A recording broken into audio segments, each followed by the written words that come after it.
Boss of PokeMoshPit, I'm 6ftHax, and today's battle is going to be against Zellmurasame. Both of our channel links will be down in the description, so make sure to come check us out. And with that, how about we get right into the team preview? As you can see for my team, it's very offensively based, seeing as my only real wall is my Uxie, which carries the dual screens and the Stealth Rocks just to support my setup sweepers, like Lilligant, Clink Clang, and Rotom. And as you can see from my opponent's team, it seems to be fairly balanced. Not too many things that I'm fearing on his team outside of the Lilligant, just because I know how much of a threat Lilligant can really be, so I have to make sure I cannot allow him to set up, or if I do, then I at least have my light screen up so I can hopefully bring in something to finish it off and revenge kill it. So with that, guys, let's see how the battle went, and let's get right into it. I'm going to be leading off with my Uxie, as my opponent will be leading off with his Electivire. Now, because he led off with Electivire, I'm thinking that maybe he wants to go straight for the Volt Switch over the offensive Electric move, but no, he actually ends up going for the Thunder Punch, which is fine by me, because next turn, since I am faster than him, I will be able to get out my Reflect, and he knows this, so he's going to get a free switch out into his Mesprit, which is fine by me, because now I have both of my screens up, and because he brought in Mesprit so early, he's just going to go straight for the Stealth Rocks, which means I can get a free switch out into one of my offensive hitters, which is my Rotom. Now next turn, I'm going to reveal to him that I am a Subsplit Rotom, because honestly, with both of my screens up, I don't have to worry about my substitute being broken from this Mesprit. And he actually ends up going for the Thunder Wave. I guess maybe thinking that I would go for the Volt Switch, just trying to get Switch Initiative, but no, that's not the case, as I'm able to finish him off next turn with the Shadow Ball. I did get a crit, but I'm not entirely too sure how much the crit mattered, seeing as I'm actually Modest Life Orb over Timid Life Orb. Above that, the Shadow Ball is Stab, and it is super effective against Mesprit, as he brings in his Electivire the following turn. And he actually ends up taking that Shadow Ball a whole lot better than I thought he would. Above that, he doesn't break my substitute with the Ice Punch. Yes, I do have the Reflector, but Electivire don't have the worst physical attack out there. So I'm thinking that this is more of a bulky Electivire instead of an offensive Electivire, which is a bit odd, but you know what? People decide to run what they want to. As next turn, he's going to break my substitute with the second Ice Punch. But because it did take 2 hits and I do still have my Reflect up, I can go for another one, not worry about my sub being broken, and just be behind a substitute on whatever he brings in. Unfortunately for me, he does end up paying me back for that Mesprit crit and crits my substitute, which really does suck, because now I basically have to leave in my Rotom for Death Fodder, since I'm just going to dive to my next Stealth Rock switch in, as he brings in the Typhlosion this turn. But now I will be able to get Switch Initiative on this Typhlosion, as he's just going to finish me off with a more than likely Scarfed Eruption.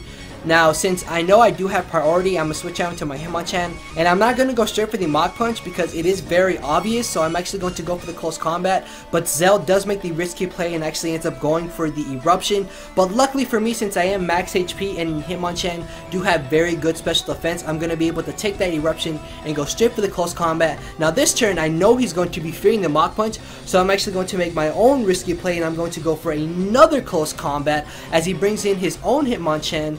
Now, since Hitmonchan is going to be able to live this close combat, I know for a fact that he's more of a bulky one over an offensive one.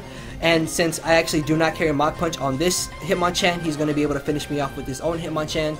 But this actually gives me a free switch out into my Uxie, so now I can either get on my Light Screen, Reflect, or go for the Stealth Rocks. But I know that he's more than likely going to want to switch out to his Lilligant, seeing as my Uxie really can't do anything to Lilligant. So I'm actually going to go for the Light Screen over the Stealth Rocks, and next turn I'm going to switch out into my Clink Clang, aka my Perreo, basically as sleep fodder. But he actually makes the better play, goes for the Quiver Dance, predicting me to switch out, as this turn he will go for the Sleep Powder. So next turn, since the Quiver Dance is very, very obvious, I'm actually going to be able to get a free switch out into my Entei, which is just great.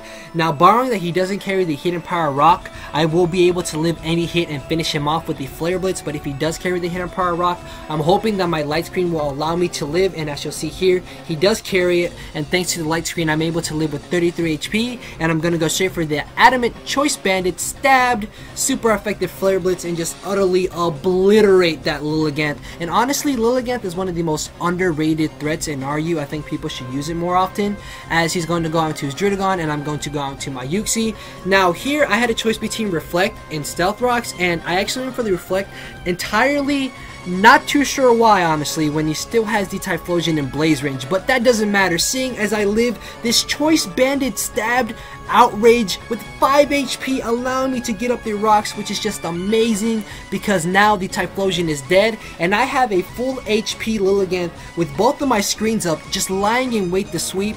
And here I actually did not see that he got the 2-turn Outrage, so that's why I'm actually going to go for the Sleep Powder instead of the Quiver Dance, which was a bit stupid on my part, seeing as I should be paying more attention to the battle, but honestly it's not that big of a deal, as he's going to go into his Hitmonchan and he's going to go for the Mach Punch, I guess gauging just to see how much damage it would do, but thanks to the Reflect, it does literally nothing, so I can go for a Sleep Powder, the next turn freely go for a Quiver Dance. If he wants to stay in, really doesn't matter. If he wants to switch out, again, really doesn't matter, as he actually opts to go into the Druddigon. I guess maybe thinking or knowing that he can take at least one Petal Dance after +1, which I am going to go for next turn. Now this is modest, stabbed, +1 base 120 power, and I end up getting a crit. Now believe it or not, that crit actually did matter because he could have lived, gone for the Outrage, brought me down to a point where it would have been a double down after the Life Orb and Rough Skin recoil, and it all would have come down to whether his Hitmonchan woke up first or my Klinklang woke up first. Unfortunately that is not the case and I did get a crit,